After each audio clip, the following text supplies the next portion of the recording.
আমাদের আশেপাশে এমন কিছু মানুষ আছে যারা অন্যের বদনাম বলে নিজে ভালো হইতে চায়। অন্যকে ছোট করলে যে নিজেকে ছোট হইতে হয় সেটা তারা একদমই বুঝে না। তাও আবার সেই মানুষের বদনাম বলে যে নাকি তাকে অনেক বেশি ভালোবাসে। অন্ততপক্ষে মানুষ তো বুঝে যে মানুষটাকে মানুষ এত ভালোবাসে, সেই মানুষটা তার বদনাম বলে, সেই মানুষটা কেমন হইতে পারে। জানি না আমি কি বললাম আর কি বুঝাইলাম। যাই হোক, আমার কিছু ভালোবাসার মানুষ আছে যারা আমাকে অনেক অনেক বেশি ভালোবাসে, আবার কিছু মানুষ আছে যারা আমাকে একদমই বুঝে না। তারা আমাকে হেসে হেসে আমার পিঠে খঞ্জর মেরে দেয় আর কি। সমস্যা নাই, আমি কখনোই কোনো কিছু প্রতিবাদ করি না, শুধু আল্লাহর কাছে ছেড়ে দিই। কারণ আল্লাহ তাআলা যেই বিচার করবেন সেই বিচার আমি কখনোই করতে পারবো না। আমার তো মনে হয় দুনিয়া ছোট্ট একটা জায়গা যেখানে সবার সাথে মিলেমিশে ভালোবেসে থাকা যায়। বাঁচবো আর কয়দিন বলেন? যে কয়দিন বেঁচে আছি সবার সাথে মিলেমিশে একটু হাসি খুশি থাকি না? আমার তো কাউকে শত্রু মনে হয় না, কিন্তু কেউ যদি আমার সাথে শত্রুতা করে তাহলে আমি বলবো প্লিজ ভাই চলে যাও, সরে যাও, তো আমার সাথে শত্রুতা করো না। কারণ আমি এই জীবনে সবার ভালো চাইছি, আমার শত্রুরও ভালো চাইছি।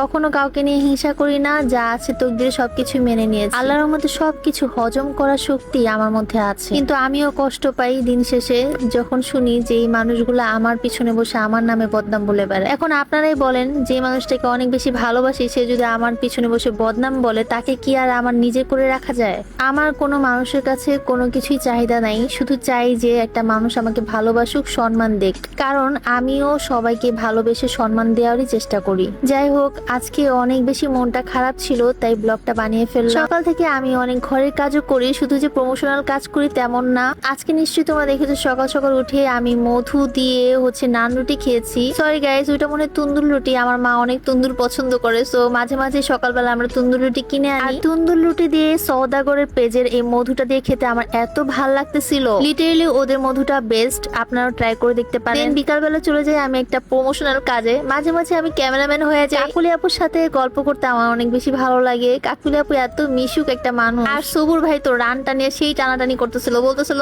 এই রানটা আমি খাবো, তোমরা কেউ খায়ও না। যাই হোক, আমরা তো খেয়ে দিয়ে বের হয়েছি, কিন্তু সবুর ভাই একদমই খায় নাই, তাই আসে একদম খাওয়া দাওয়া শুরু করে দিচ্ছে। এই রেস্টুরেন্টটা এত বেশি সুন্দর ছিল, জাস্ট এখানে কিন্তু আমাদের একটা মিট আপও হয়েছিল। আমাদের বাসা থেকে এই রেস্টুরেন্টটা অনেক বেশি দূরে। আর দেখো মাছগুলো কত সুন্দর। রেস্টুরেন্টের নামটা আমি ক্যাপশনে দিয়ে দিব, তোমরা যদি যেতে চাও তাহলে অবশ্যই যেতে পারো। দেন এটা পরের দিনের কথা, আমার খালামণির বার্থডে ছিল, আমি ছোট্ট একটা কেক নিয়ে গিয়েছিলাম। আমি ছোট্ট মানুষ গাইস, তাই আমি ছোট্ট একটা কেক নিয়ে গিয়েছি।